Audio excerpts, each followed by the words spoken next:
So this is an absolute pile. I mean, it just needs to go in the skip. It's knocking like hell at the bottom.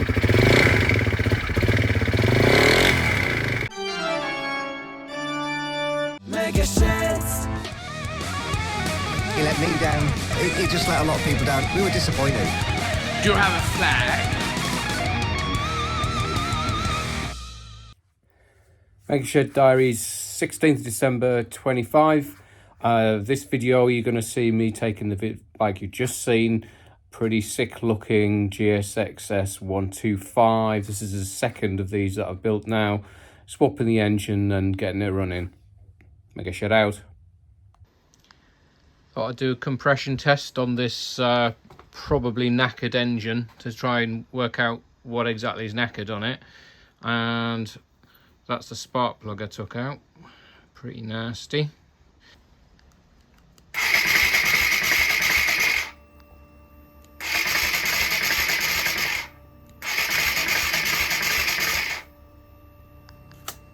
So that's not good. I got 50 last time. I'm going to try and seal it better. Take two with a little bit of grease on the seal. No way.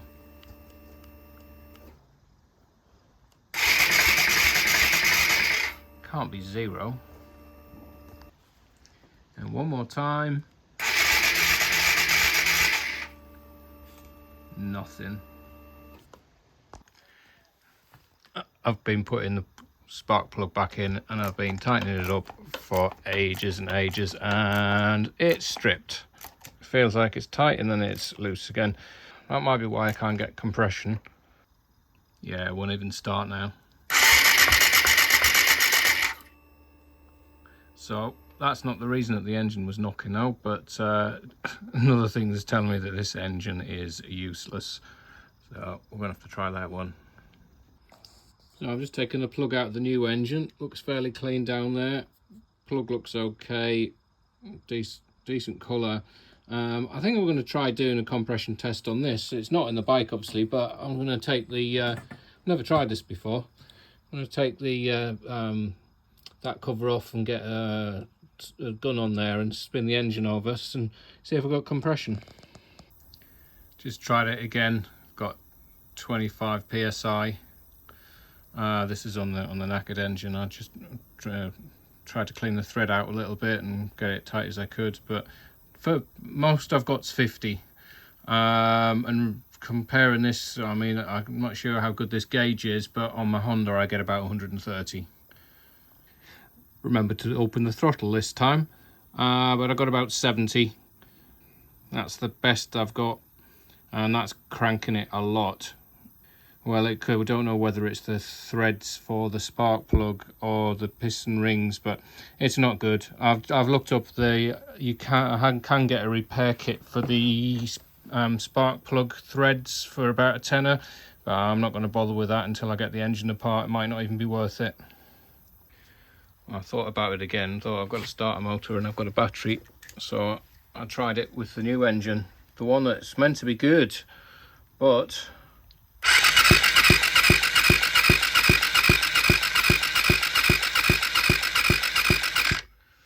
that's not so good. I don't know whether it's my pressure tester or the engine, but it should be more than that. Well, I did a wet test, stuck a bit of oil down the hole, and then I've used, rather than the connecty thing, I used the press-on seal, and I've got, yeah, it was up to 130, so maybe it is okay. I'm going to try that again with the flexible connector, see whether there might be just a connection with that, but there's enough compression there for this engine. Yeah, a little bit of engine oil down the bore, and I've got the flexible one back on, screwed in. I've got a good healthy 135 psi, so I think it just needed some oil to wet the rings. I can't actually, I could maybe put some oil in the other one, see what that's like, but at this stage I'm past care and the bottom end's knocking. Come on, Joycey, do a proper job. I thought in for a penny, in for a pound. Got a bit of engine oil out and a syringe and stuck it down the bore on the one that's in the knockety engine. Let's see what we get. I'll give it a bit of a turnover first to distribute the oil. Full throttle.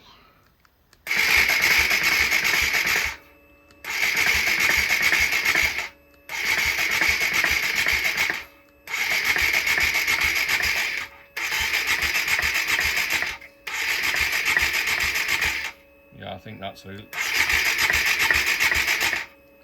the best we can do. 75. So there's definitely a loss of compression.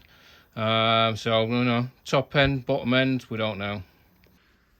For comparison, let's do the one that I just built. Come on, Guto. Wide open throttle.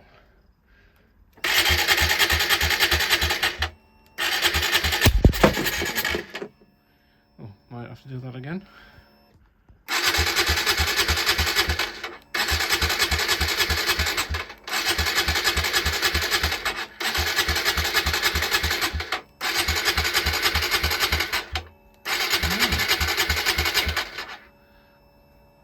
So about 110. So a strip down of the second GSX-S continues. In the last video I said, can you take any more of this? Is anyone interested in seeing me doing another one? And if you can see this now, well, at least somebody is interested. So I just thought I'd go ahead and record some clips anyway. But I'm trying to think of things that I didn't mention in the first one that I can say in this. One thing, this is the pair valve, you know, the bit that injects air into the exhaust for emissions and stuff, kind of gets in the way. I just removed it and threw it in a bin on the last one, and then bought a kit to stop the fault that you get when you remove it, and that kit didn't work. I blocked off the hoses and everything, but effectively the kit came with 2 rubber bungs to block off the hoses and a resistor that plugs into that little green socket thing there. I measured that resistor and it was 1 kilo ohm. Anyway, didn't work, sent it back. Cost us £17 or something. But I've taken this off and measured the actual resistance of this thing, and it's 1 mega ohm. So if you're going to put a resistor in to replace it, to fool the bike into thinking there is one there, 1 mega ohm. I might try that eventually, but for now I'm just going to leave it attached, hang in there.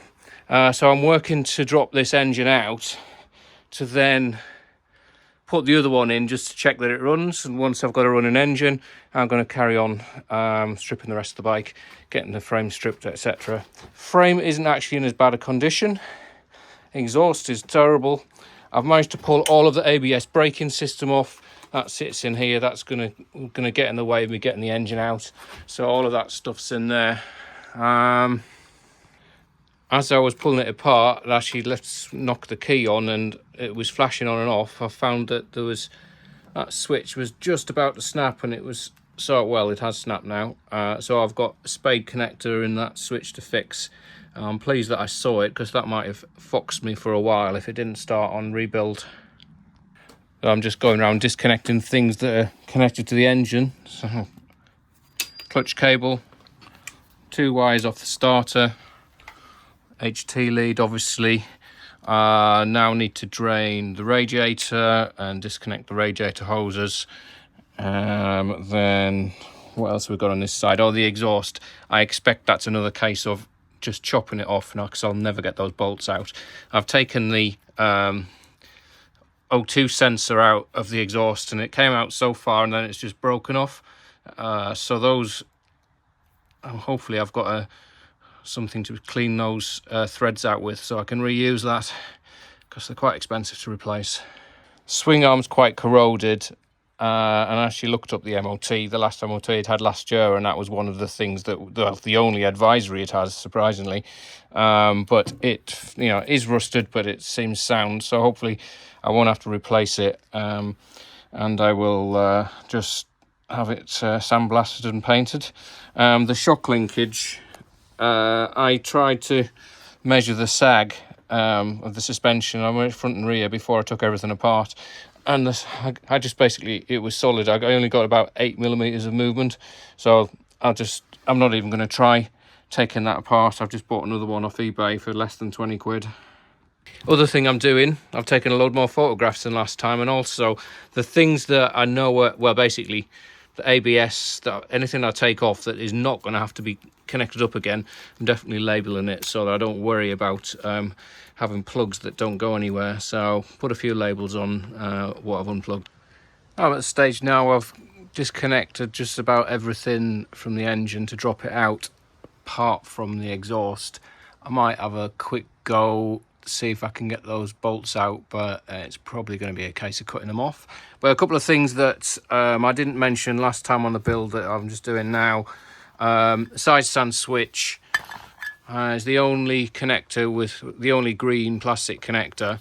So obviously the side stand switch goes there, and if the side stand's down it won't let the motor start when it's in gear. But I'll be taking the side stand off for racing, so you need that to be, well, I've heard that depending on which model it is, you could just bypass it and put a bit of wire between the contacts, but some of them don't work because it's not like 0 ohms, it's some ohms. So I copied what one of my friend Linton had done.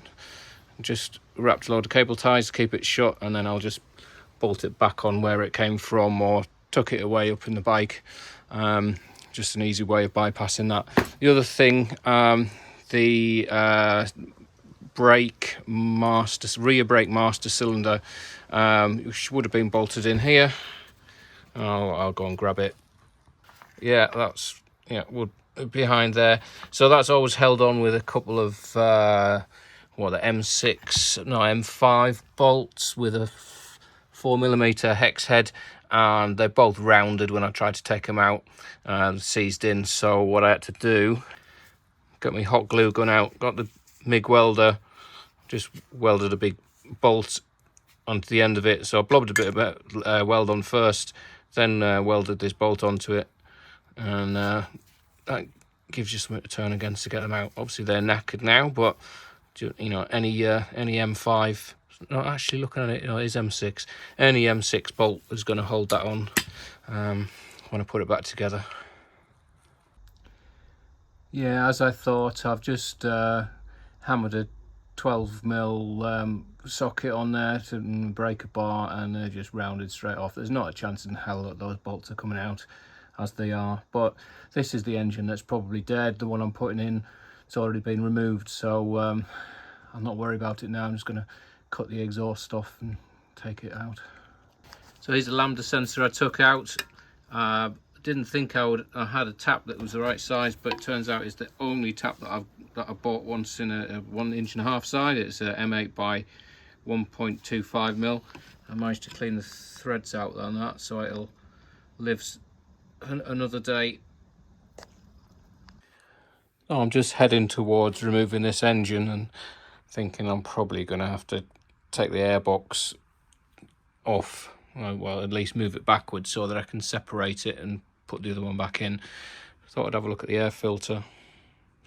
Yeah, that's probably 5-year-old air filter, isn't it? I think that's done 28,000 miles.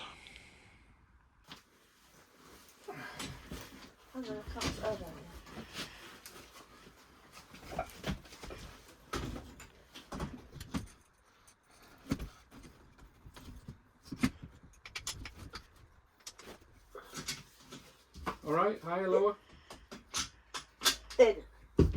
No, right through, tap it. I have. No. That's it. So this is the moment of truth. I've taken the other engine out. I've just loosely fitted the new salvage engine. Everything's in loose, no radiator on. I've connected everything up on the loom, the fuel tank, just to see if it'll fire up. No exhaust on it. And if it goes ploppity, ploppity, ploppity, that's good. If it goes ploppity, knockety, ploppity, knockety, I'm in trouble. But I just want to give it a go. I generally haven't started it yet. And you'll have to wait until the next... only joking, only joking.